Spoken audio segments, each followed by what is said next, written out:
And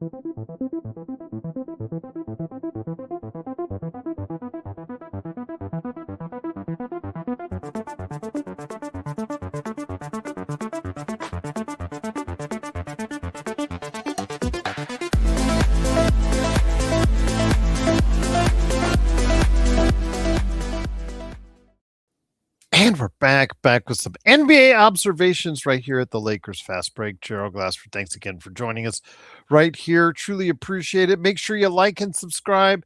And if you're listening to us out there on any audio format, a 5-star review will really help as well. But NBA playoffs going strong through Monday night. And here to go ahead and to talk about what's going on with the playoffs to his observations. A good man indeed. You got to go ahead and check out what he's doing today for the Suave Report and the New Century Press. It is Calif Poncy. Calif, great to have you back, my friend. I know we've got one decided. It was never in doubt. No. But some of these other series are still got a long ways to go in what I'm seeing. Yeah, I mean, I think it just seemed like it was going to be a relatively boring first round. I thought coming in, just looking at the matchups and where we thought Orlando was specifically versus where they are. And then I really think Boston Philly's been a little bit closer than the 3-1 series score would indicate. And yeah, I mean, same obviously. I mean, we'll get into San Antonio, Portland a little bit. I think that could just as easily somehow be the other way around, and yet the Spurs have 2 double-digit wins in Portland on their resume, even though they were down by 15 in both those games. So it's been an interesting first round, other than OKC, which I think we all kind of knew. They're just pretty uniquely built to not be in games with these teams that are a lot less talented than them. It's why their net rating has been what it is the last few years. So that one, I mean, yeah, just open shut, quick series. SGA got what he wanted. The games 2, 3, and 4. The Suns didn't really have much of an answer, and that was the series. Now it's over. Yeah, just talent differential there, but they just never figured out a way to go ahead and make life uncomfortable after that first game for SGA. And again, SGA looked like he could get to his spots anytime he wanted, even with or without the fouling. It just didn't look like they put up much resistance. And Phoenix, after a nice season, obviously a season that was much better than what people were expecting, they go fishing. But yes, OKC coming out of it looks like they're a team that's going to be back, possibly looking for a repeat. That's for sure. Yeah, I mean, I don't think there was a ton of doubt on this show that was kind of a really hefty possibility. And I mean, I picked a sweep. I'm sure you picked a sweep, and that it's just, I mean, that's just like they remind me of a really good college team. Sometimes, whenever you get into the tournament, like UConn was like this few years ago, Michigan was kind of like this, where when they've placed, it's not only that they're more talented than their opposition, which they are. It's that the way they play is just like engineered to be almost upset proof. Like if OKC is going to get upset by a bad team, it really has to be kind of a weird result. Like shooting has to be out of place, guys have to be out, or else like the defense is just such a common denominator every single game that that at such a high level that it's going to keep them in any game. And then even a night like tonight where Phoenix really had offense going and shot good and got what they wanted offensively, it just didn't really matter because then OKC shows that they can match that level offensively too. So yeah, I mean, we'll see obviously history overwhelmingly unanimously supports it's going to be Lakers Thunder here in the second round here before too long. So I'm sure we'll get that, and that'll be a fun one for this show. But yeah, I think OKC is pretty well positioned, and I think SGA is reaching a pretty not reaching. He's been at this crazy point, but for the second straight year, it seems like he's maintaining it in the playoffs. And those first 2 games when Jalen Williams played, I think were a pretty good reminder to everybody of the player that he is, what he brings, and if he can get healthy, I don't think anyone's going to beat Oklahoma City this year. So with that, the rest of the playoffs is ongoing right now. The other game of the evening had Denver basically manhandling Minnesota, and this wasn't too much of a surprise. Denver with their backs against the wall, they were down 3-1. coming back from very emotional game in Minnesota.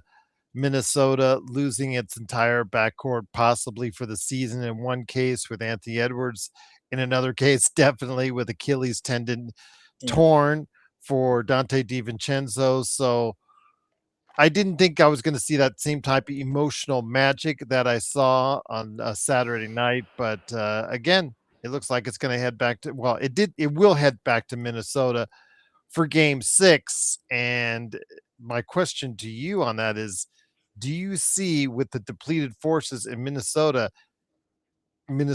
getting a game the rest of the way? It's tough. They've been so in the head of Denver. It feels like, not just beating them. Like, obviously the McDaniels scuffle thing that was so just unnecessary on the end of on the edge of, on the side of Denver, in my opinion. I just don't know what. And then the way they talked about it after the game too. Like, guys, it's the playoffs. I don't. But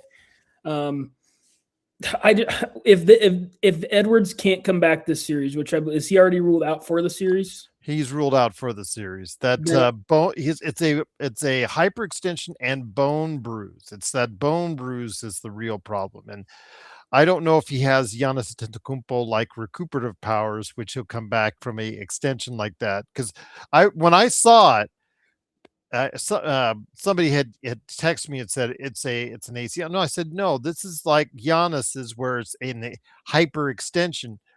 I didn't know about the bone bruise at that time, but that's the thing that I think makes it worse, is that bone bruise right on top of it. yeah, I mean, it sucks, man. Like the interesting part about it was Minnesota has gone up 3-1 and now basically 3-2 in this series.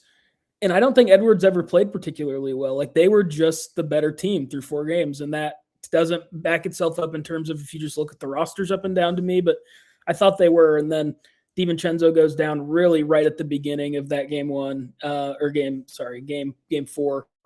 in the first quarter. And then, later in the third or fourth, Ant has that. And yeah, I mean, I think we're all just glad it wasn't worse, because my mind also went to where your friends was, where it just, you never know. And with these athletes' bodies that are just like fine-tuned cars, where if just one thing goes wrong, you never know, because they have to operate at such a high level. So I'm glad it's only a bone bruise, but just like, they needed Ayo Dosunmu to have 43 points to win. And that's just not a particularly reasonable thing to expect him to maybe ever do again in his career, not to mention in the series. So as much as I respect Minnesota, and I think they've just gotten the short end of the stick in this series, these injuries, clearly, I just think that Denver, they've shown in this game that's going on right now, they're just so much more talented when this is the injury situation. It's not surprising with 2 of your 4 or 5 best players out for the series. It's to be expected. But so I'll go with the Denver in 7, regretfully, because I think it sucks for Minnesota.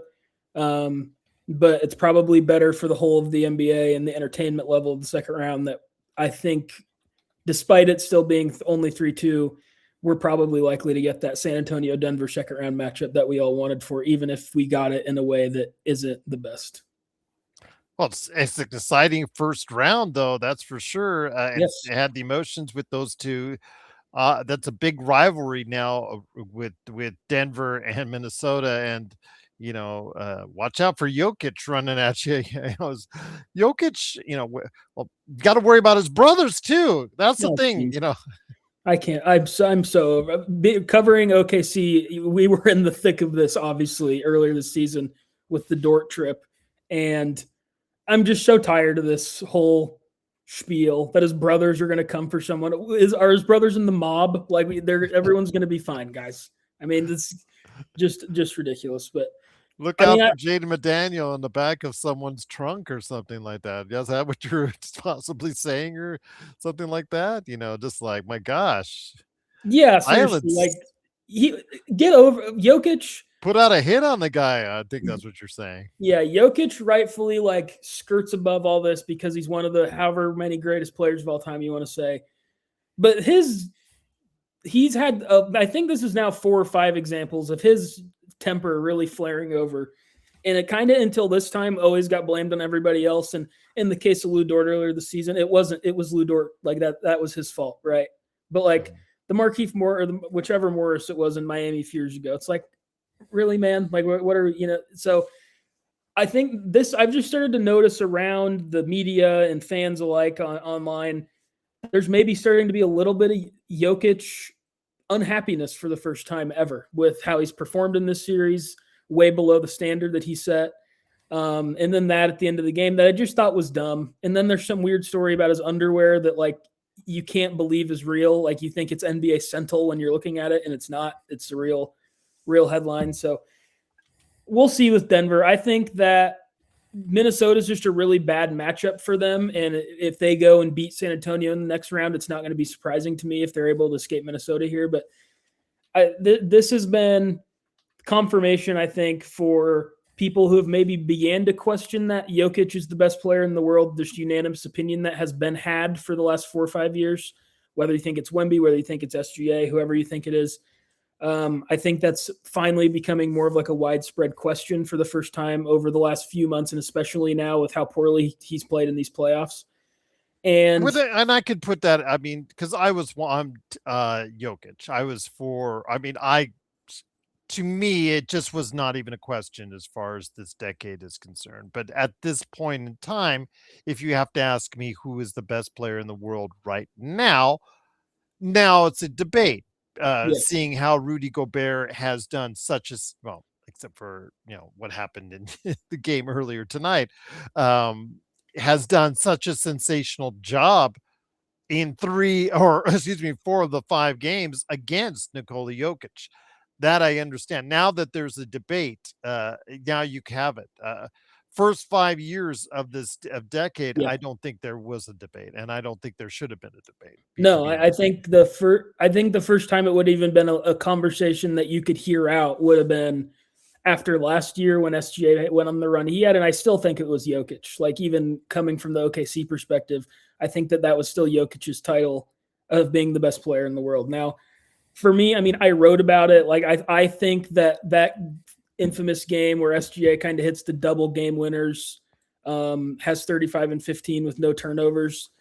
That's kind of when I thought that like in the NBA, like it's a narrative based enough sport where it seems like there's these belt passing moments or whatever you want to call it. And that to me was when I think that if this is not the moment that SGA is the best player in the league, then I don't know what anyone can do because he usually is better than these guys in head to head. That was the case in my opinion in the series they played last year in the second round. I thought SGA was the best player in that series. He goes on, he wins MVP, he wins finals MVP. This year, he's likely to win MVP again. He has those crazy moments in the games against Denver where he outduels Jokic really, frankly, late in the games.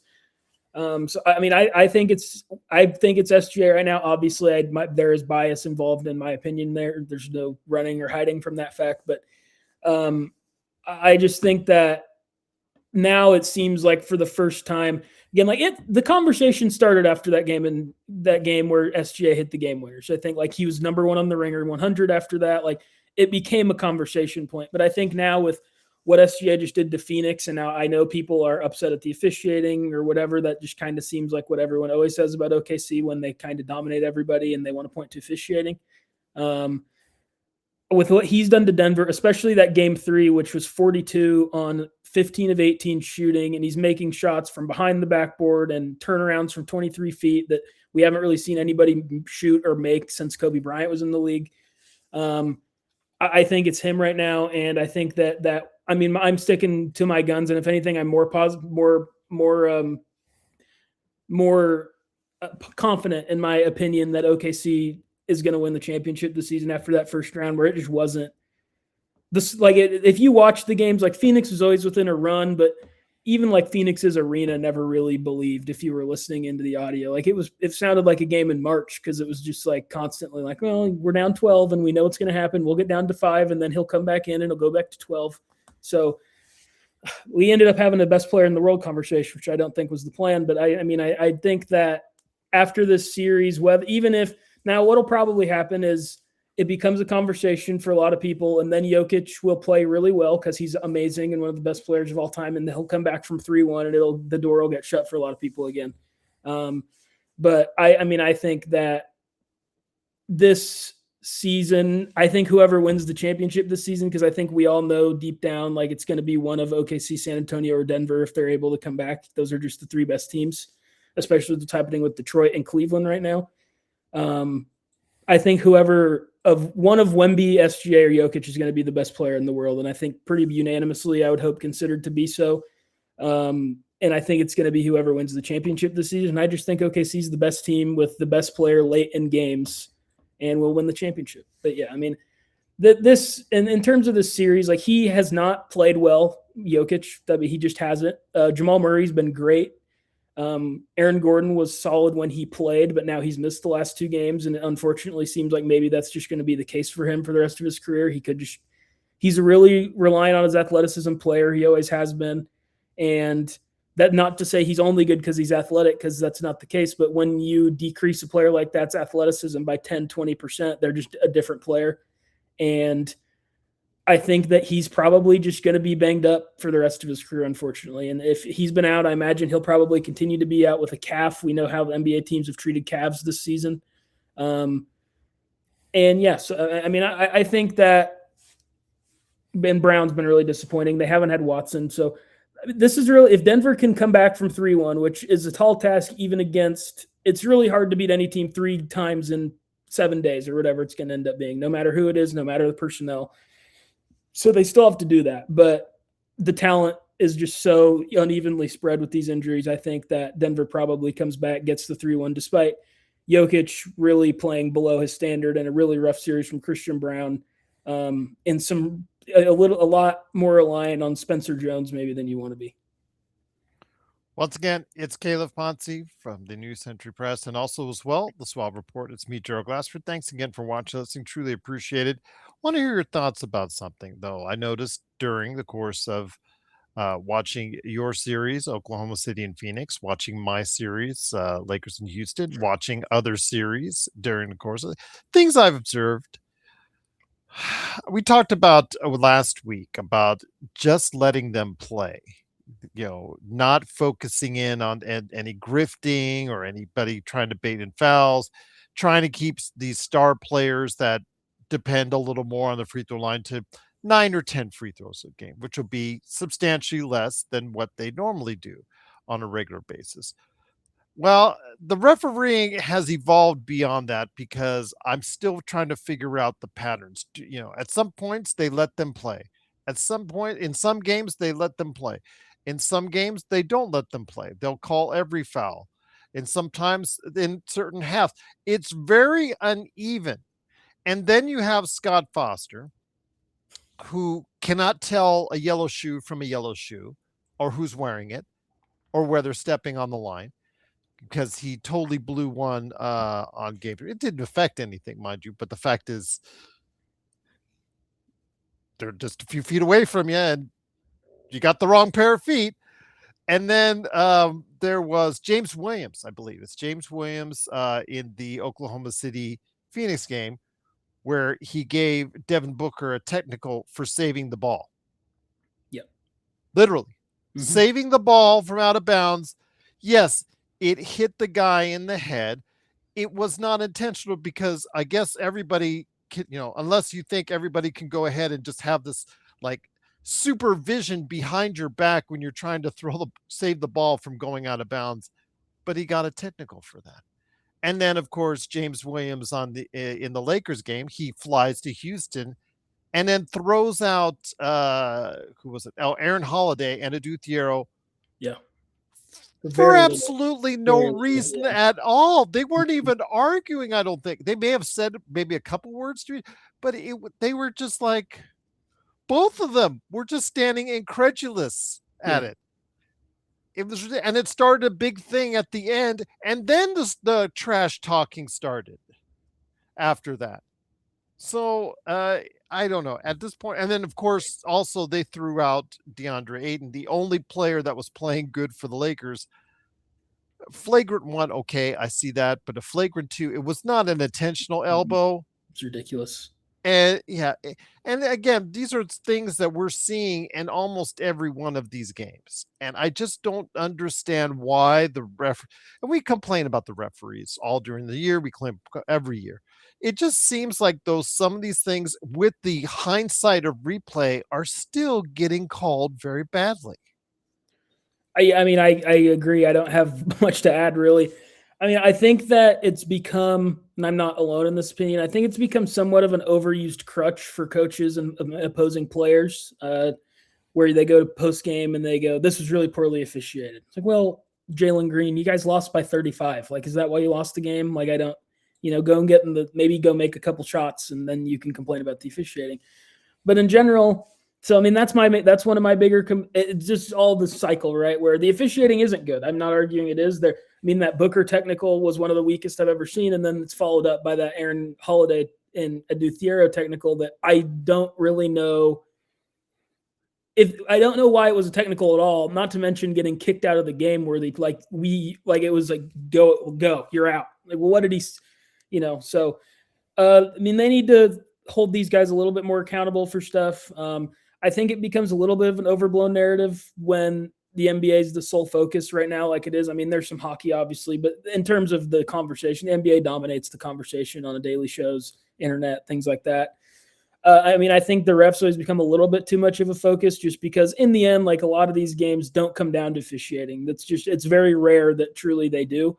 But in terms of like the inconsistencies of it, I mean, I'm pretty much in agreement with you. Like the way they've been calling technicals, throwing people out, flagrants has been really weak. There's no question like that. These guys are going to be a little bit more physical. They even reviewed Booker for one tonight in that game where he was flailing to get a foul and hit Holmgren in the face on accident, and they reviewed it for a flagrant. When you watch it in real time, like it's just not like I can tell from the TV that's not a flagrant, it's not a hostile act, whatever you want. Like that's not anything. Fortunately, they went and reviewed and found that instead of. I mean, I half expected them to just give him a flagrant because he touched another guy's face because that's kind of where we've been in these playoffs so far. But yeah, I mean, it sucks that it has to be a constant conversation point. And part of that's because I think your headlining team right now is Oklahoma City, and people just do not like the way that they're officiated over and over again. It's a very consistent complaint from a lot of different corners. But it has bled over into other games. With that, I mean, the Lakers Rockets one is the most egregious example. Like, Aiton's getting like I watched it. It's like, okay, maybe a flagrant one, and then they came out. I didn't even think that it was possible. I'm like, oh, okay, review, whatever. Then he's out of the game. Like, to get kicked out of the game, it needs to be like a Dort on Jokic level. Like, I went out of my way to do this thing that was not necessary play, and that's not what happened. That wasn't. It was in the sequence of the game. He pushed his arm a little too hard into someone's face, and like it happens, guys. Like it's basketball, and he's 7 foot tall. So I agree. I hope that it gets buttoned up maybe when they have less games to cover and they're not worn so thin, and we kind of narrow it down to fewer and fewer crews as we typically do. But it's not been good so far, really, in any of these series. I mean, the only one I can think of that's been completely unmarked has been, I think, Cleveland Toronto's just been pretty gross on both sides and kind of. There's no need to call foul. I mean, they missed the ball on their own. Yes. Yeah. So, I mean, I think that's the only series so far that one of the fan bases hasn't been almost incredulous about officiating, like really mad. San Antonio fans have been mad. Phoenix fans have been mad. Minnesota fans have been mad.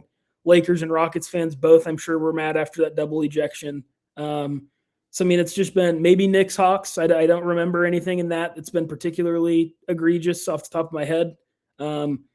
So, I mean, hopefully that now that there's a series done, it becomes maybe less of a talking point and they just officiate a little bit better because it hasn't been good. I'll just say this again, with the spirit of the NBA playoffs, and you just want them to be physical. You want the effort to be there.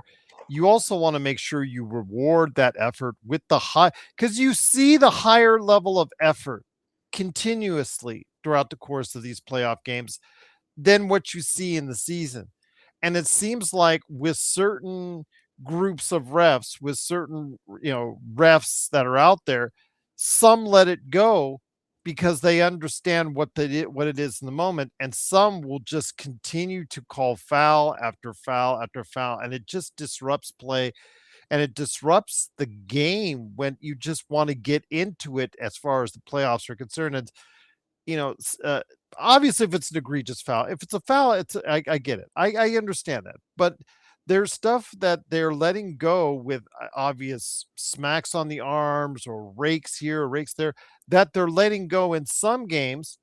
Where on others, where if it's a ball that looks like it's being blocked, it gets called for a foul on others. It just seems like it's not a consistent go through from these refs, and it's disappointing because it just takes away from what you're trying to see on screen.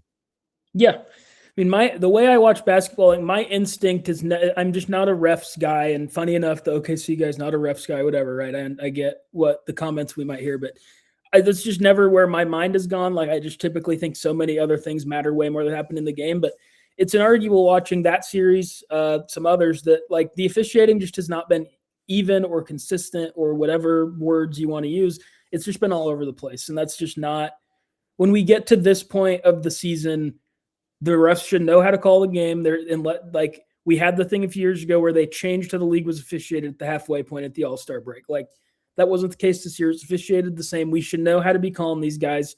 You should know that SGA is going to sell it when Dylan Brooks puts his arm on him. He's going to flop onto the ground. You should know that Devin Booker is going to do the same. Like you don't need to call it every single time. You should know these things. And they really seem to not. And maybe it's just a lesson they'll never learn, because I think officiating has been the bane of basketball fans' existence since the inception of the game. And so maybe we're just going to be in this constant cycle where no one's ever happy with the officiating ever for one reason or another.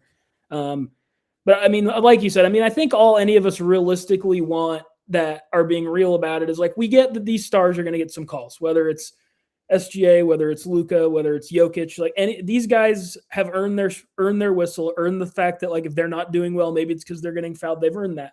But just call it consistent. Like if you're going to call something for SGA, call it for Booker. If you're going to call it for Ant, call it for Jokic, whatever, right? Like just call it consistent, both sides. We want this. We just want it to be fair. And I just don't think it has been in a lot of different series so far. And hopefully that changes. But I mean, Frank, like this just seems to be something that people are just kind of perpetually annoyed with in basketball. So I think maybe we're just wishing for something that's never going to come. But I mean, it sucks a little bit. And again, like I do think it's a little overblown personally, just because I watch most of these games, and the only time to me officiating should really be like seriously brought into made a really big deal talking point. It's on First Take, is if it's like directly impacting the outcome of games, which just happens less than 10, 15 times a year in any game, because rarely do games that come down to less than 5 points. Is it like a foul at the end of the game that that's what swung the game? It's just not really how the sequencing of basketball works.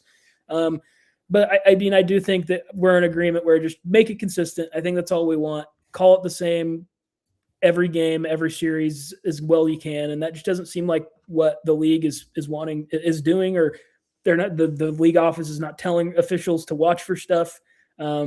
Whatever it is, like they need to let these guys play, let them be more physical, and call fouls when they're fouls. Like I don't think anyone who isn't like completely has their mind warped by online can realistically look at most of these guys and think they aren't getting fouled enough to shoot 8 to 12 free throws a game. These guys at the top of the league, but just call it consistently and don't just make it so.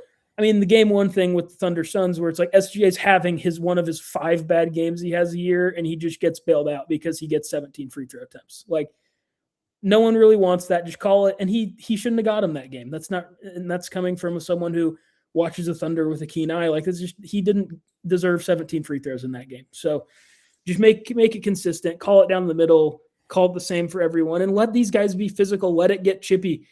The worst thing that these announcers say is like whenever something happens at the end of the game. This happened last 2 days ago with McDaniels and Jokic, when the announcers like, you just hate to see this. No one hates seeing it. We all love seeing it. It makes it so much more entertaining when it feels like there's real animosity between the players. And if that gets to a point where it's unsafe, then fine. But it never does. It's the NBA. None of these guys actually want to fight each other unless it's the Pistons. So just let it go. Let these guys be a little chippy. Let it be physical, and let rivalries build, to me. And I don't think they've officiated the games in a way that does a good job of that. So some of the other series that are going on right now, again, with what's going on with what we talked about, Oklahoma City moves on after a sweep of Phoenix. Minnesota still leads its series, heading back to Minnesota for Game 6. Minnesota leads 3 games to 2. Also, as well, earlier on Monday, Orlando. Jeez. All I'll say is this: Orlando, if they move on, cannot look any worse shooting the ball in winning a series. No. Toronto may beat them for it if they win their series, but right now, let's just say Orlando. Or this is like 1990s basketball, which is fine. I see the effort there. It's not because these guys are not trying. The effort in that Orlando Detroit series to me has been, of any of the series, I think it might be some of the best effort I've seen, Yeah. period, Yeah. sustained. As far underneath, it's ugly. If you want blood, I saw Desmond Bain. He's just bleeding, like profusely from his arm. He's not bothered by it. He's just standing out there. And nobody's calling any. Nobody's stopping to go ahead. They're just letting him bleed all over the floor during it, and it's just, it's playoff basketball, and that's what you're getting. But right now, Detroit is showing that they need another big time scorer. They need someone else besides Cade Cunningham to be a threat there. Dennis Jenkins, appreciate you trying. You're trying as best you can, but Jalen Duren, I understand Jalen Duren can't be a scorer because he feeds off of someone else, and the Orlando team is just committed. Okay, Cunningham, do what you need to do. We're stopping everyone else on defense, and when it comes down to the clutch, we're coming back to you and stopping you at that point in time. And that's worked so far, despite some of the ugliest shooting. Jalen Suggs could not hit the broadside of a. He could not hit the broadside of an Amazon warehouse. That's how bad it is. It is atrocious seeing that guy, and he plays such great defense too. It's just, 1 of 14, I think he was today. Yeah. It just, that's crazy. So with all, okay, the first 10 times you miss a three, if I'm the coach, I say, try a lamp. It works. Just something. But your thoughts, my friend? Orlando is winning. It's winning ugly. Will they be the ugliest stepdaughter out there when they go, if they can, by beating Denver in this series? It looks like it's going 7 to me, but I'll just ask you. I just don't think I agree. Like, I think that this is going to be Orlando in 5 or 6. Like, Really? Okay. to me, they've just been the better team. Like, outside of that quarter where Detroit had the crazy 30-3 run, Orlando's just been better. And like, I did not come into this series. We both were like, it's the Hornets. Magic, get out. Like, we both thought, I mean, neither one of us thought that. We just thought it was going to be Hornets in the 8th seed. What a fun team. And it's not. And part of that, like, Duren is really there. I think this has been a first round where that we can have some referendums on some guys. Like, I thought Devin Booker and Jalen Green both performed really poorly and did not play great winning basketball. And Jalen Duren's really the other one right now. Like, you're going into the summer where you should, like, it seemed like you're probably going to make All-NBA second team and you are going to have a chance at a huge max. Man, I don't know. Like, and I'm not to buy into this online narrative that's spreading but quickly with him, where how are you going to pay him? He's great, and this just is not the series for him, frankly. But he like, doesn't create his own he doesn't. offense. That's the problem. No, and we're in an era of centers where it's Wemby and it's Jokic and it's Chet and it's Embiid and it's all these guys who can create offense in one way or another. And then I think he's probably the next one in that group, or him. But then there's a level where there's guys that just feed off of they get a lot of lobs or they get a lot of play.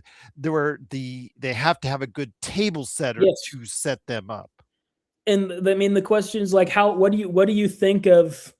It's what you think of Jalen Duren. Like, do you think Jalen Duren is still so young that he can take steps, or do you think that Jalen Duren's Jared Allen 2.0? Like, which one do you think he is? I think he can take some steps, but if you're asking him to evolve into an Embiid or not Jokic, but even like a Sengun or develop that kind of game, no, I don't think he'll. But I do think he can develop where you can throw it to him down low and he can develop a hook shot, or he can develop a turnaround or something to add to his game more than a Jared Allen. but that is going to take time. He's still very young, but I think that potential with him is there, and he's going to have to understand that he's going to have to do that as well. And Detroit's going to face an interesting question because having a defensive physical identity is great. It's what makes OKC the team that they are. That's what they're really founded upon, right? Is their defense, their physicality. But then they have this all-time efficient shot creator, and they have enough offensive surroundings around him where OKC can still be a good offense when SJ is on the floor, when Jalen Williams is on the floor. If you're Detroit, like, I get it. This feels like it's great when teams feel like they're shitty, right? Like Detroit, this feels like what the Pistons should be when they're great. They're gritty. It's defense. It's rebounding. It's physicality. But I mean, it's not like Dennis Jenkins is a great story, and you found something. Like you found a good guard who can come off the bench and give you some points, but he cannot be your second best offensive creator. Like, if you're a serious championship team, and everybody knew this. And again, I mean, I think I likened it last week to the year that Oklahoma City won 57 games, and it was clear they were this young, blossoming contender, similar to what Detroit is right now. And everyone was like, you guys got to go get a rebounder. The year before they signed Hartenstein, like, you're not going to win the playoffs without a rebounder. And then it came down to it, and they didn't beat Dallas because of rebounding. We all knew what the problem was going to be with this Detroit team. Their fans, similar to the OKC fans that year, tried to push back and say, no, just wait. Why are we so good if it's such a big problem? And you get to the playoffs, it's just different. Like, Detroit or Orlando, is basically saying, okay, Cade, we're going to let you fill it up. Either give it to your teammates who can't shoot threes, or we're going to be super heavy in ball pressure. And he's had a ton of turnovers in this series. I think over 35 turnovers so far through 4 games. So not where you want to be for someone who I think we both thought was one of the top 5 guys in MVP before he got dinged up late in the year with that lung injury. So I just think that Orlando, for somehow, and it doesn't make sense, I just think Orlando's better. And I don't think that watching these series, it feels fluky or like a matchup issue or anything like that, where you can say, I just give it a game. They'll have some games where they flip the shooting. Or I just think this is what both these teams are. Neither team has been able to shoot all season. Like, they can't. They don't have good shooting. They're not built upon that. And when it comes down to that, and you just need guys to get you a bucket, I just think Orlando, despite being the 8th seed, and I think them and the Clippers are the 2 most disappointing teams of the season, I think Orlando just has more guys that can go get them a 2-point, most likely, basket late in a game. Like, Detroit is basically pick and roll with Cade and Duren. They're going to cut it off because Wendell Carter's just outplayed Duren in this series, and Cade has not been as efficient as you'd like, and he's been turning the ball over. And after those two, it's like, okay, our big deadline acquisition was Kevin Huerter, I guess. Like, they don't even have an Ayo Dosunmu level player on that. If they had him, I think this is a completely different series, but they don't. And I think Orlando's going to close it out. Probably not in 5, but when it gets back to Orlando in 6, I think Orlando's going to win in 6. There you go. Well, again, we'll see. Their offense cannot be trusted. If you saw them in game, what was it, 3? I think, where they scored 80 points. Yeah. Their offense cannot be trusted. And I'm not fully on board with Orlando just yet. Just not either. There. Not there yet. I just think everything that's going on with Detroit is so predictable, and none of it feels like an outlier to me. Like, none of it that's going on is something that I think, like, flip a switch and all this. Like, the weird thing in the Denver Minnesota series is Jokic just wasn't playing well. Like, guys, Jokic can just turn it on and he's the best player in the world again, and they win in 7, whether Ant's playing or not. That's not like him playing poorly, as poor as he was the outlier. Despite other things going well, him playing as poorly as he was, being turnover prone, being prone to these weird these bouts of rage, whatever.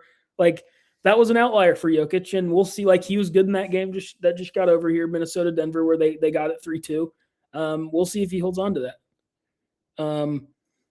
But I don't think anything that's going on in this Detroit-Orlando series feels outliery to me. Like, Cade's been inefficient. Cade has turnover problems. Like, these are kind of the bugaboos with his game, and why he's still not quite on that level of an Ant. Or, I mean, obviously, I think, like, he's in that anti-Jalen Brunson-y, Donovan Mitchell-y tier, where all those guys are really close together in the league, whatever you want, the pyramid, the hierarchy, whatever. And I think the reason why I think maybe he's not clearly above those guys is because he does have these where he's not quite efficient. He's not the outside shooter you'd like, and he turns the ball over. And so I just think that neither one of these teams is perfect. They both, regardless if they win this series or not, need to add to their teams, change their teams this summer. But I just think I think Orlando's played. They've been the better team in this series, and I don't see anything that's happening that I think is going to shift to change that. So we have the rest of the playoffs, and you wanted to go ahead and provide some observations. I'll go ahead and run it down for everybody. As of right now, heading into Tuesday, wanted to go ahead and mention once again, OKC wins their series. They move on to the second round. They're waiting for the Lakers and the Rockets. Lakers lead that series 3-1. I'll get, if you want to have some thoughts on that as well as far as the Lakers and Rockets. I mean, I think the series came down to 30 seconds on that one. And let's say, the inexperience of the Rockets came through in that 30 seconds in game 3, and Lakers took advantage of it. What everybody's been saying all season long when it comes to Houston, you need a veteran ball handler to replace Van Vliet. And they did not listen. They were stubborn. And guess what? It bit you right back on the butt when you least wanted it to do so. And with a chance to tie this series, they should be tied with the Lakers heading back to LA. Yeah. And they're not. Yeah. I mean, I don't have a ton to add to, like, it really did come down to that. Like, if they don't have those two crazy turnovers, if LeBron misses the 3, if any of that goes differently, it's probably 2-2, and KD's more likely to come back than Luka in the series. And I think it's still probably a Houston lean, but no team has ever come back from 3-0. The Lakers, now we'll see, like, they finally figured out that Luke Kennard isn't very good at defense. It seems like that was a realization. Yeah, that's the one thing I pointed out several times is like, okay, he's been on all these teams for a reason. And it's not because he can't shoot. Yeah. So you got to figure out what's going on here. And now we find out he's a good playmaker. And that's been great. It's been great to watch.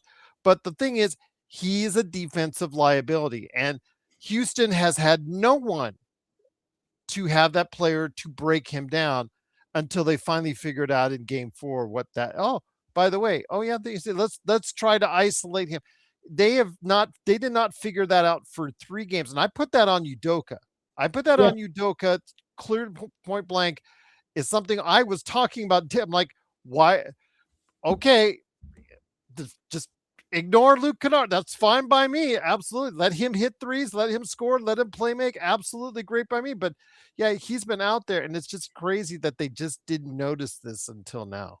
Yeah, I think it's been a pretty tough season for Ime Udoka in general. Like, everyone feels, I mean, losing Van Vliet's a big deal. Van Vliet's a good player who would be in any rotation in the NBA. There's no doubt. He's very good. He'd be important to any team he's on, but he's not Steve Nash, guys. Like, your offense should not fail to function because you didn't have Fred Van Vliet to me. Like, I think that's pretty ridiculous. And then Steven Adams, again, like, he was their superpower. We've talked about that on here a few times. Like, he was their superpower because of the offensive rebounding that he provided, and that really was their formula for a lot of their offense. But they're still the best offensive rebounding team in the NBA without him. And he really has just handled the Reed Shepherd thing poorly ever since they drafted him. In and out of the lineup, because he should be this ball handler, but I just don't think he has the reps that he should because he didn't play really at all as a rookie. And so this is essentially for all intents and purposes, his rookie season, and now he's expected to have a big role in the playoffs when you've been pulling him in and out of the lineup all season long. And drama follows KD teams around. Again, like, we have basically a 4 or 5 team sample size of this now. Like, this is just what happens is teams are weird. They get unhappy. They have weird locker rooms. And I just don't think they've handled any of it well as a coaching staff. So I think Udoka, over his career, has proven to be a really good coach. And I don't think that they should move on by any means. I think his track record earns him another season there, but I don't think it's been good. And the latest offense of that is last game, they're like, oh yeah, we should go Luke Kennard with our super athletic team. That he's just, what's his weakness? He's not good at defense and he's not particularly athletic. He can do everything else. He's, like we said, like you said, with more sample, with more opportunity, he's become a better playmaker this season. This is kind of the role he's been supposed to be in. I think why every team talks themselves into Luke Kennard over and over again. But still, like, he has his warts, and I don't think they've done a good job of taking advantage of it. until game 4. And now they have, so we'll see if maybe that can turn the tide, and this Laker defense that was holding up pretty well, maybe the cracks start to form and then they just spread. But still, I mean, I think this is the Lakers. Obviously, like, there's no historical precedent for the Rockets coming back. Literally none. It's never been done in basketball before. So I'll say Lakers. I'll give Houston another game, and then I'll say Lakers take care of it in Houston in 6. That's what I think I'll say is going to happen in this one. I think they take care of it in 5. Okay. I'm going to be positive. I'm just going to say they better take care of it in 5. The longer they make this, drag the series out, the more nervous a lot of people get. And I think they need to do it on 5, especially the fact that you don't have the 1 day offs like they have in game 6 and game 7. They have 2 full days off, and that is going to give LeBron time to feel refreshed. And because you could clearly see the fatigue on LeBron and the Lakers, especially LeBron heading into game 4 on that. So I definitely think the 2 days off will help as they come back to LA for game 5 on that. But that's that series right there. And also as well, wanted to mention, of course, Minnesota leading 3-2, heading back to Minnesota. We talked about that for game 6. San Antonio, Portland had their opportunity. The door was open. Yeah. The door was open. No Victor Wembanyama for game 3. And all I heard was inexperience. Wow, look at them in game 2, inexperience. And then who takes over the game in game 3? Rookie. The rookie and the second-year player. Yeah. That's who gets it done for them. And again, solidifying my thoughts on having to trade De'Aaron Fox in the summer, but that's just me. But anyways, then he won game 4. To me, he did, but you could clearly see if they want to build a front line around Victor Wembanyama, which I think is their weakness, is the forward position. Yeah. Then they're going to have to use his contract. It's just, there's no other.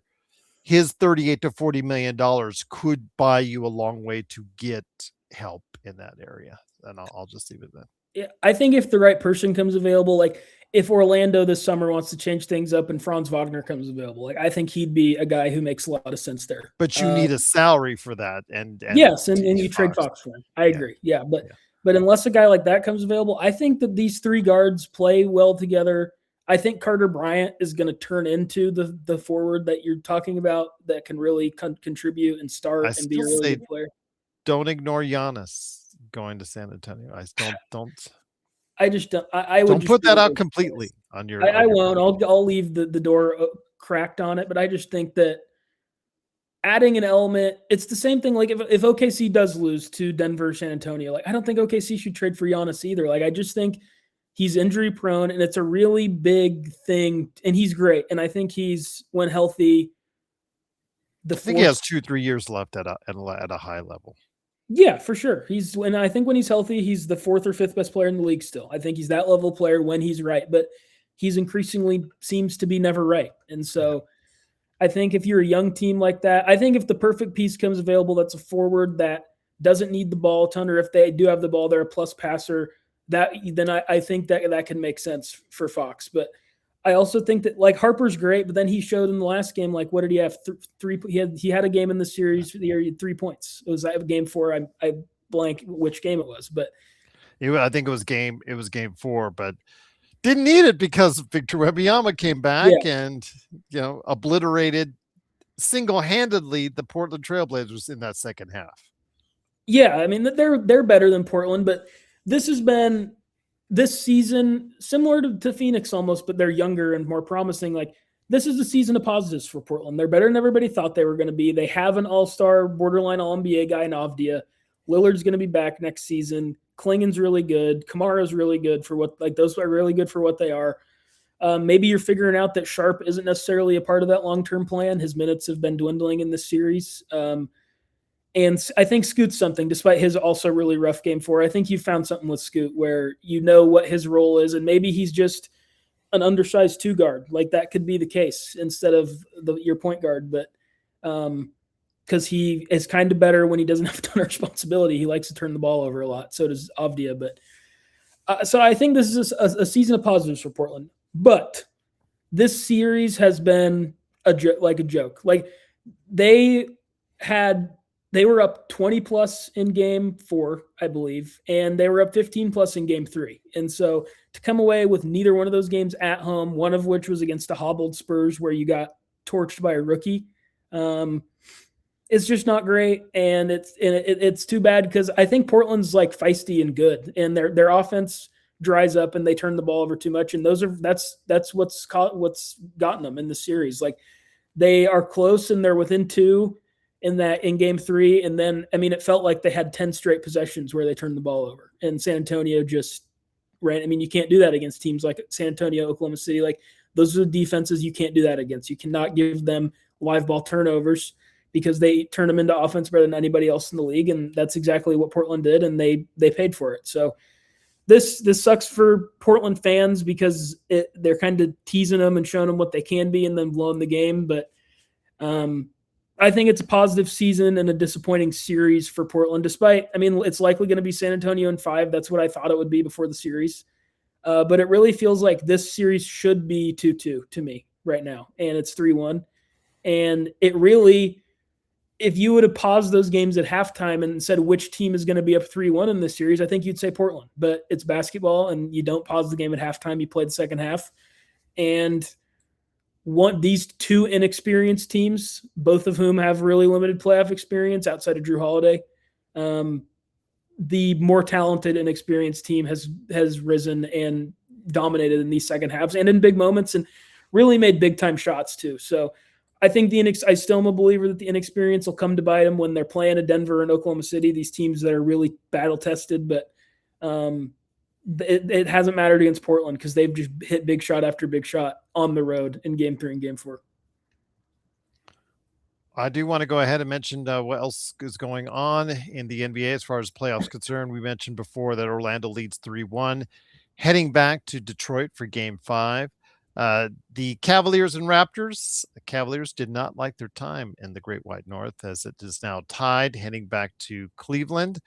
Cleveland, who looked so good in their first 2 games, have seen it unravel. Yeah. And we had talked about which Donovan Mitchell were we going to see. Were we going to see Donovan Mitchell from the past in the first few years when he was just literally lived for the playoffs because his numbers across the board were elevated in that sense. And in recent years, that has not been the case. James Harden in the playoffs, he's just allergic to the playoffs at this point. Yeah. And Evan Mobley, man, again, anybody who still thinks this guy's going to step up to superstar status on a consistent basis is just kidding themselves at this point. Another referendum guy, I think. Another guy that you just look at this, you're like, man, you were getting like Kevin Garnett comparisons, and it's just never going to happen. It's just not. You're just not. And I think he's a center, and they've just always played him at the 4, and I don't necessarily think that's what he is. But still, like, they trade Jared Allen. Like, do I think all of a sudden you're getting like an All-NBA guy with Evan Mobley? And I think he even made All-NBA last season. But I just don't think that this is ever going to be – like, if they trade Mitchell, I don't think they should say, well, we have another number 1. I don't think you do. I think you have a 2 who needs a really good number 1 and a team – I mean, this team, for better and worse, just even with Garland, it's just set up weird. Like your strengths are too. They really hammer home on their strengths where they have these 2 elite ball handling guards and these 2 elite don't give you what you want offensively, but they're really good on defense centers. And other than that, it's a weak team where you're relying on Sam Merrill and Max Strus, who missed over half the season. And this is just, I think, a poorly constructed roster, despite being really talented. In my opinion, I've always felt that way. And I think that I've always been a defender of Donovan Mitchell. I'll probably go to my grave being a defender of Donovan Mitchell. I mean, in his playoff career, I want to say he's still averaging 27, 28 points a game. Like the numbers just do not really back up that he's been a playoff faller. If anything, he's been a pretty big playoff riser. In recent years, though, that perspective, when you look at it, has changed. Yeah, I mean, I just think these teams are really poorly set up around him. Like, I just think the team in Utah wasn't talented enough. Like that team outkicked its coverage all those great seasons because it was really Mitchell's their only elite offensive guy, and obviously Gobert, especially at that point in his career, is a walking top 5 defense. But other than that, like you're looking at like Joe Ingles and Mike Conley, and like these guys are good players, but they're not like that. Those teams won 60 games, and so I think he got more out of those teams than was on the roster. And now I think that these have just it's a team that really lacks for role players, frankly. Like they have these stars, or in my opinion, Jared Allen is like an overqualified role player, but still you don't pay him like an overqualified role player. So, I mean, I think that this is another team like it seems like now Orlando's going to be able to justify just running it back, which I think is going to be a mistake that they make. But still, like I think you can look at if assuming they hold on up 3-1 and win. I mean, I think you can easily say, and plus, I mean, we're talking about this series. If Toronto does beat Cleveland, which I still think I lean Cleveland, but if they do, one of Orlando or Toronto is going to be in the Eastern Conference Finals, and I just don't think either one of those teams are very good. So there's that weird part that one of those teams is going to be able to sell themselves on and not make any offseason changes when I think both teams really should make some pretty big roster changes to fit around their young stars or aging. I mean, already 28 in the case of Donovan Mitchell, but Scotty Barnes on the other side of this has had he's been terrific in this series and kind of showed people what he can do, including myself, because I've always been a bit, not a doubter, because I mean, I had him on my All-NBA when we did it towards the end of the season. Like or at least really, I might have knocked him down. He might have been my first guy off, but either way, like I've always liked Scotty Barnes, but can he be your number one? And I still don't necessarily think he can, but he's showing that his team could very legitimately win a round against a talented team, which I would not have said. So strong series for Scotty Barnes. TBD on Mitchell to me. Harden's Harden. I don't think anything that happens at this stage of his career is going to be anything other than a footnote in the long, interesting, awesome, but frustrating career of James Harden. I mean, whether they lose in this round or, I mean, if they like won the championship, then maybe, but I don't think that is realistic to think about with this team. And I mean, Mobley just, everyone wants him to be something that he's not. And everyone always has. And he's really good, and that's great. And he's probably worth the regular max. And he won Defensive Player of the Year last year, but he's just never going to be one of these true franchise-altering guys, I don't think. And that's really what's always been expected of him. So this is an interesting series because it's 2-2, and I don't think I thought it would be 2-2. Although I think I picked Cleveland in 6, so I was a little higher on Toronto than most people, but still, like I thought it would be an uncompetitive 6. And it hasn't been. So Cleveland needs to rebound now that they're back in the home country. If they don't, look out, because I don't think they've given us much reason to think that they're going to be able to win in Toronto after those performances in those 2 games. So we'll see what happens with that series. Again, very interesting as it's tied 2-2. Also tied 2-2, heading back to the friendly confines of the MSG. Is the New York Knicks and the Atlanta Hawks. The most favored son of the New York Knicks, CJ McCollum, will be back, and I'm sure he'll get lots of love when he's there. Wondering how, I think in New York they are at this point with Mikal Bridges showing up one day, disappearing the next. New York realizing they have a 7-foot playmaker and then forgetting him in other days. So I mean, he's the ire. Cat is the ire of the fans on one day, and the guy that they praise the next. So I don't get it as far as I'm concerned. I just think he's a pretty good player. He's not great. He's terrible defensively, but as an offensive player, he can do a lot of things for you. And sometimes I question New York why they don't utilize him more, because see the skill set. You see the skill set. And, I understand he brags and talks about he's the best shooting big man of all time, et cetera, et cetera. But put that aside for a second. The guy is extreme. It's like what we saw Luke Kennard. You put him in a position to get the ball more and make more decisions on offense, and it looks like he can get these things done.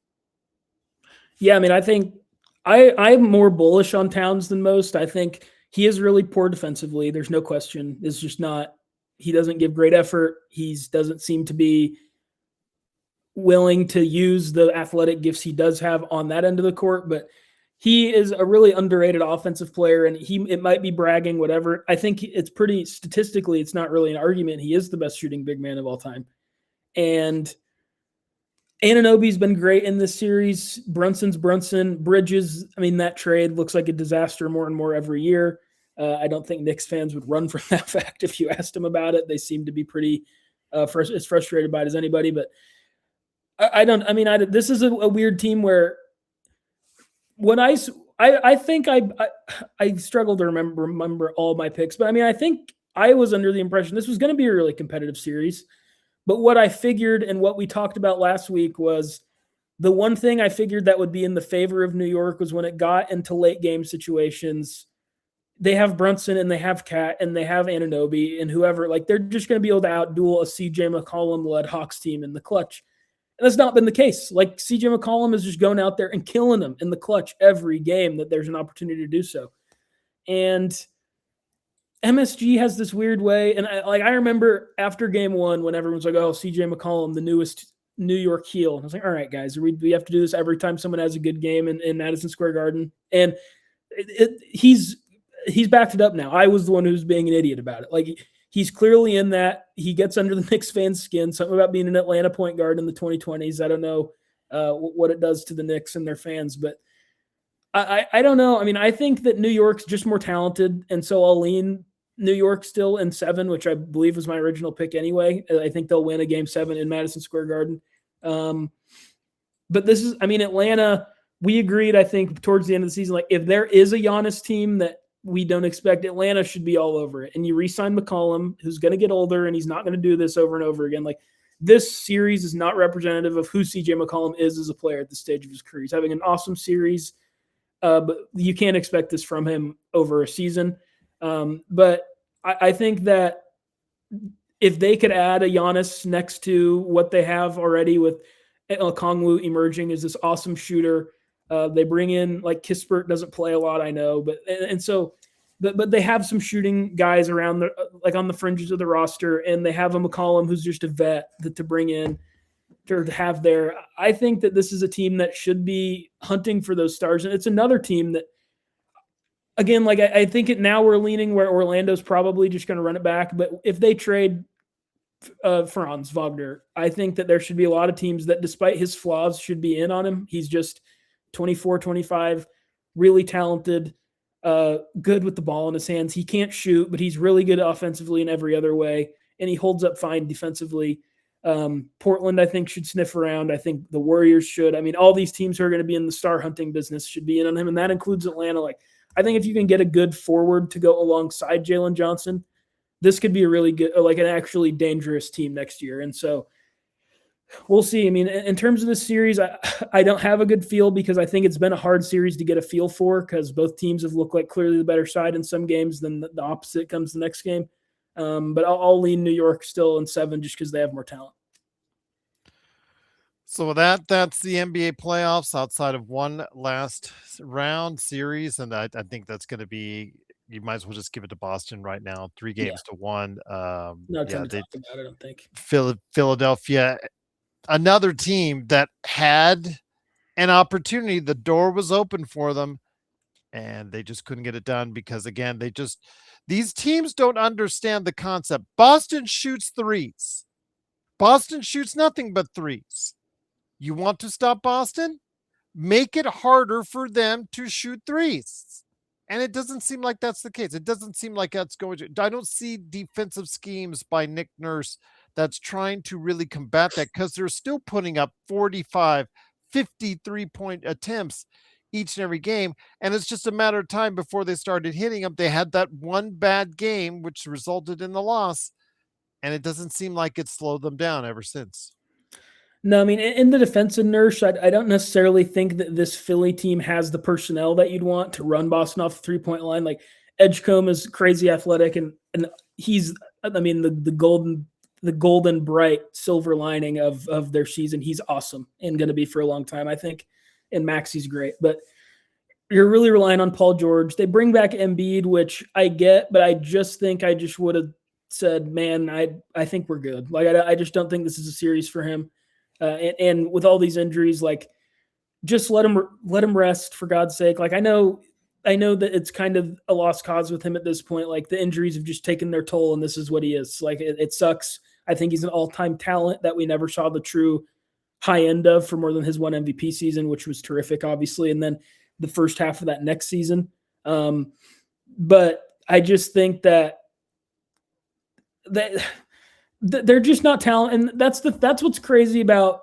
I think that's why the only one of these series that's truly competitive is Orlando Detroit, because in terms of pure talent, I think Orlando's right there in terms of just look at the rosters, don't take into account the results of the season, don't know the context around anything, just like someone who doesn't know anything except names on the basketball court, like just print their rosters side by side. I think Orlando's right there in terms of just raw talent with Detroit, but Philly, like you're getting like 50% of Embiid, and then Maxi's great. Edgecombe is a rookie, and Paul George is old, man. Like he's been better than I thought he would, but he's old and injury prone in his own right. So same with Phoenix. Like they just don't have the talent. Same with Portland, right? So I just think that this was a series that I think was a pretty foregone conclusion. I think your only way of beating Boston was like just let Maxey go to work, hope the Edgecombe has good games, hope Paul George makes some threes, and not through his fault of his own because they should. But when Embiid comes back, they just defer to Embiid because he has been their key centerpiece for over a decade. He has an MVP award. He is dominant when he plays, injured or not. And this just isn't the series to be really slow to me. Like you got to use your athleticism to your advantage. And that's why, I mean, this series I think really is a pretty close 3-1. Like they hung tough in game 3 with Boston.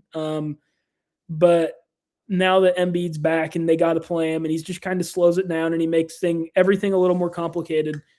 I think Boston closes this out in 5 back in Boston. I just think that the talent's just too tough. And I agree with your principle, like run Boston off the 3-point line. And I think their role players' jobs become a lot more difficult. And I don't know that a lot of their role players have more to them than that 3-point shot. Now Pritchard does, but in terms of like Hauser or Garza, like I don't know what Hauser and Garza are doing that isn't shooting threes that's impacting playoff games. And I would just run them off and then just stick to it. You know, if Brown and Tatum beat you with 15 to 17 footers, then more power to you. I think in theory, I think that's right. And when they play more talented teams, I think that's something we'll see. But I just don't think Philly has the personnel. And I think this will be done in 5. I think Philly is probably – I think they threw their best punch, and I think now they're kind of leaning on the ropes a little bit here. Oh, yeah, I agree with you. On that. So Calif has his thoughts on the playoffs. If you have your thoughts on the playoffs, any of the series, please let us know in the comments below. Always great to hear from you when you do. I know your brother was by for one of our post games the other day. It was great to see him out there. I think my dad. Oh, was it your dad? Okay. My dad, yeah. Okay, because it was your brother earlier. So yes, as far as was it? I thought it was your brother on for the NBA up. Remember, as far as letting us know about your past history at basketball. No, that was my dad. So I have a brother. But your dad was okay. So was your dad on this past weekend on? Yeah. So I have a brother, but he's 11, so I don't think he's tuning in. And if he is, thanks, Link. Right. But I don't think he's probably here. But no, that was my dad. He is become he tells me about you guys' shows all the time. So he's become a loyal listener. So well, I'm very, very happy to hear. Yeah, obviously, if he can put up with Joe's ranting, as you know, that's he's a love it or leave it guy. It's just as I see in the comments on both. Joe has a distinction of being cursed out by people on both YouTube, Facebook, Twitch. He's been banned off of TikTok. And of course, don't want to forget the audio out there. Also on the audio podcast, as far as on Apple, there are reviews there. That's why I ask now for 5-star reviews to counteract the ones that have complained about him as far as in the star reviews on Apple. And then I just got one recently from as far as Spotify. So there you go. Absolutely. There you go. Well, if your dad can tolerate him, there you go. He's putting up with him so far. You might get a comment here and there. It wouldn't shock me, but he was on actually in the chat the other day. It was great to see. Yes, I saw awesome. This. I saw in the back, like reading the lines. Because you have like 200-300 messages, and it's like, Oh, Poncy. Oh, there you go. Oh, Yeah. hey, there you go. There you go. Indeed. But before we head on out, some of the awards have been announced as far as the NBA is concerned. I know that most improved player, we both thought it was Nikhil Alexander Walker. Not surprising there. I don't remember who outside of Rookie of the Year, which we'll talk about here in a second. Was there any other awards I'm missing? Wemby got defensive player Oh yeah, unanimous. yeah. Well, I mean, it that's was another no brainer. yeah, That's why it's just like, okay, yep, defensive player of the year. Oh, move on. yeah, It's like, yeah, okay, you easily just block that out because you just assume it's going to happen. But as far as the rookie of the year, that was named earlier on Monday with Cooper Flag getting it. So the Com Knipple, hey, he's still a rookie on a winning team. That only goes so far. The way he closed, man, yeah. it sealed the deal. It was a very close vote, but that the way he ended up, had he just been solid, had He he wins. just got Yeah. his numbers, that would have been the difference, I think. Yeah, I mean, I think that unfortunately for him, those appeals from Cade Cunningham and Luca probably cost him Rookie of the Year. Like I think those playing games probably poisoned the well against him a little bit, and rightfully so. He was not where he needed to be in those. He was awful, quite frankly. So He hit that wall at absolutely the wrong yeah, time. and so he's going to have a great career where he's going to be a really winning player when that team continues to grow. But I mean, I think like we talked about it, and I said I was like 51-49 Knipple, and I think if I were to have a vote, that's probably still where I would have gone, just because I value the But whole I told body. you at the last week, I went You from flipped, yeah, 51-49 one way to Flag the next week, yeah, 51-49. and I don't think that's wrong, and I think that he is a more than deserving winner, and it does not. I have no criticisms of it. Like I think that he's great. He's clearly going to be the best player in this class. Where this is a franchise, undoubtable franchise future top 10 at the worst player in the league to me. And we'll see what they do in the lottery this week, or not this week, this year, not this week yet. We have a little bit longer before the latest rigged NBA lottery comes around. But Can't wait till OKC gets that top spot, the one that the Clippers would have had. hey, you know, I would And I how the would Clippers get prevented. See, instead of a big fine and taking away draft choices, Caleb, that's what they're going to do. They're going to give OKC the number one pick, and they're going to go ahead and make sure that Utah stays in the spot where the Clippers don't get a first round pick. Pacers, yeah, Oh, yeah. Pacers. Yes. Uh, The Zubats trade. My Yeah, apologies. I've considered. I had a list. This is my friend last week of like I think I had the four most likely teams for them to rig it, and OKC was in the top four. Whereas like they're just shaming the Clippers. Could As they a, get two picks? Don't they have two picks in the lottery, or am I just one? I think that because of the way the coin flip worked, the Utah can't fall out of the top eight. I don't think. Okay. So that's the other one they have. Like if the Utah pick fell to 9, they'd get that one. But I think if they were gonna, I don't think that's. I mean, that's really unlikely to happen now. I don't think that they'll have 12-1 happen 2 years in a row. I No, also not don't from that spot. I don't think that's that same spot will know. do it twice. But if it is rigged and we can, I mean, I'm not a conspiracy guy in life in general, but there's just too many examples of like, oh, that's convenient. There's like 10. Like it's not a couple anymore. And so I don't know. We'll see. I don't think I think this would be a good year if it is rigged. They'll this will be a good throw it off the scent year. But like, oh, Sacramento got it this year because it was like very clearly like, oh, we gave Luca to the Lakers and Dallas got Cooper Flag last year. I think I'll go to my deathbed believing that's what happened. I'm just gonna say this with the rookie of the year voting. I really wanted to vote for Com Knipple. I really wanted to. I am so tired of always having to vote for the rookie on a bad team that just gets the stats, which not it's Yeah. not trying to diss Flag because he's No. going to be a winning player and on many playoff teams and possibly a championship team as well.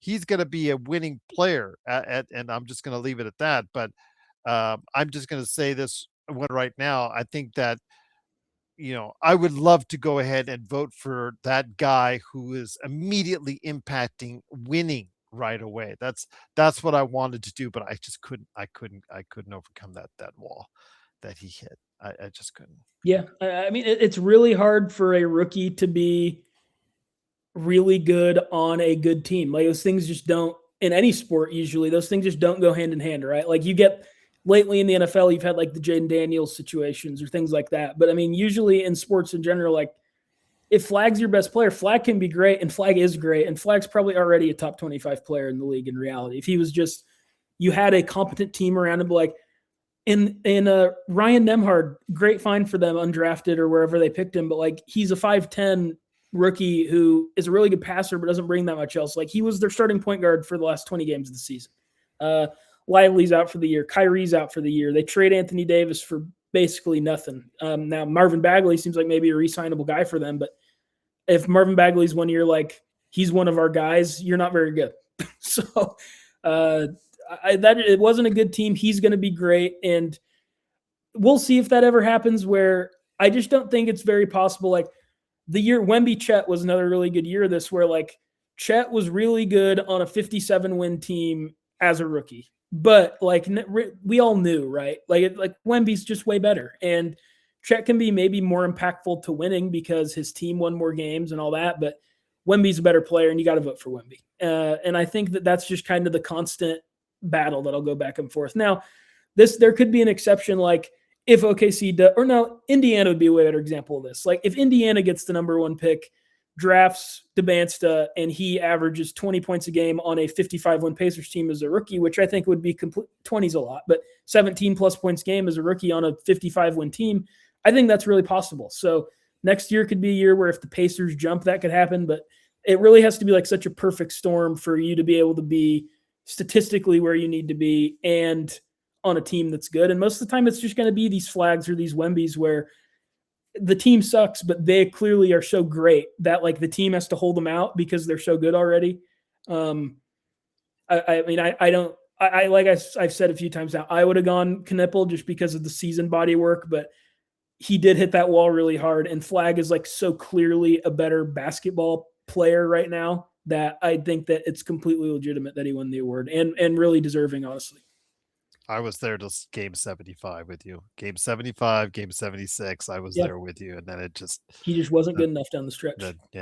Just like, I really wanted to vote for the guy that's part of a winning team. That's what I wanted to go ahead and do, but I couldn't get myself to do that. But congratulations to Cooper Flag nonetheless. And so as we go along, we'll hopefully have more winners to go ahead and discuss, including the MVP, which looks like it's already going to be settled. But again, we'll go ahead and discuss that on the show. But Calif, it's been great having you on. Is there any work that you want to go ahead and discuss, or any last thoughts before we head on out? I will have something coming out on the night of the draft lottery. That'll be when my next piece comes out. I believe that's sometime here in the next 2-3 weeks ish. So the Chicago Combine is coming up first. Okay. I think is that correct? I thought the Combine comes up first, and then I can't imagine because the teams in the playoffs wouldn't be able to send people to the Combine then. They thought they do. Chicago, maybe because NBA draft combine. When is it? Combine. I'll see when the dates are. I thought it was. I always forget that the NBA draft really sneaks up on you after the finals. Like I remember last year, it was like a week after. Okay, May 10 to 17th. Okay, yeah, it's right around the corner. A couple weeks. So and the lottery is always in the second round of the playoffs, if I remember correctly. Yes. Yeah. So I think they sound like they'll be right around the same time. But I'll have something coming out in that range. That's just kind of a pretty Thunder specific piece about like guys who, since they are lucky enough to have that lottery pick, I'll go through guys maybe like top 5 prospects and then like 6 to 15 prospects. So I think really fit what they like to do, because I think there's a couple in this class. So that'll be coming before too long. And then other than that, there's some stuff that I'm thinking about and that I'm starting to move towards, but it's kind of pretty dependent upon how OKC does in the playoffs. So I don't want to say for sure that I'm going to do it, because it just depends on if OKC loses to San Antonio, then a lot of the pieces I want to do won't happen. So the one that I know for sure is keep an eye out right around that on the day of the lottery is when I'll put it out right after it happens. So keep an eye for that, and I'm excited for that. I love the draft, as we've made very clear on this. Just had an awesome NFL draft weekend. Go Browns! This is the best time of the year for us is the draft. When the actual football starts, it sucks. This is when Raiders it's fun. are not the laughing stock of the league this time. No, No, there you go. The Raiders Still looking think good they too. should have made a package. I still think they should have gotten a package of a quarterback and like 4 or 5 number 1 draft picks. I think that's better for the entire team, but hey, if they want Mendoza, You got your guy. that's It's hard. fine. Yeah, when you Yeah. got a guy right in front of you, it's hard not to take him. I don't know. Well, let's see if he's gonna be right in front of us if he stays upright. That's the problem. That's what Kirk If Cousins is there for. Let Kirk Cousins take the hits. well, we'll see how long that lasts. Yeah, fair enough. I've been close to that field. My daughter's been on that turf or that field. It's not the softest tissue like field. She's told me. So again, I'll just leave it at that. But Calif, great to have you here. Truly appreciate you stopping by. I want to get Matt John here. I'm going to try and see if I can hook up with him on for a show here later this week, and then also maybe get Legend back in as well. I know he's had some health issues, and he'll try to squeeze in some time with us when he can. But Calif, it's always great to have you here, and always great to have you providing your continuous NBA playoff observations.